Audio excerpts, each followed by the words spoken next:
ഹരേ കൃഷ്ണ. രാധേ രാധേ.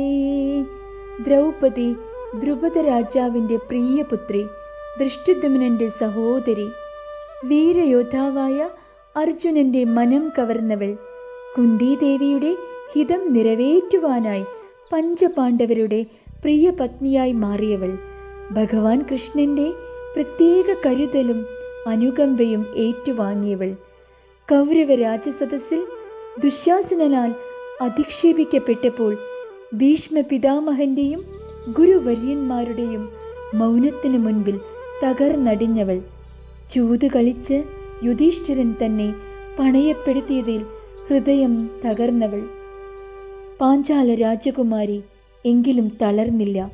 തൻ്റെ കുലമഹിമയിൽ അഭിമാനിച്ചുകൊണ്ട്, തൻ്റെ വസ്ത്രത്തിൽ മുറുകെ പിടിച്ചുകൊണ്ട് ദുശ്ശാസനു നേരെ പ്രതികരിച്ചു.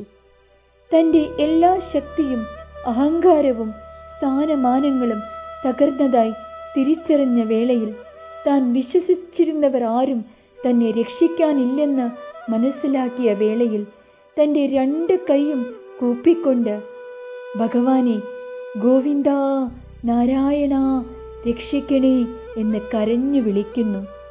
അതായിരുന്നു ദ്രൗപദിയുടെ പൂർണ്ണ ശരണാഗതി.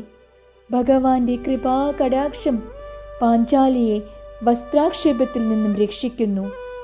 എല്ലാ അർത്ഥങ്ങളും വെടിഞ്ഞ് ഭഗവാനല്ലാതെ എനിക്കാരും ആശ്രയമില്ലെന്ന് തിരിച്ചറിയുന്ന വേളയിൽ, പിന്നീട് നമ്മളെ തടയാൻ ആർക്കുമാവില്ല.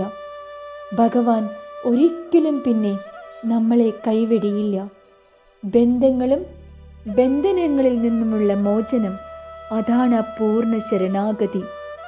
ദുഃഖങ്ങളും ദുരിതങ്ങളും അലട്ടുന്നത് ഈ ശരണാഗതിയിലേക്ക് നയിക്കുവാൻ മാത്രം. ഹരേ കൃഷ്ണ. രാധേ രാധേ.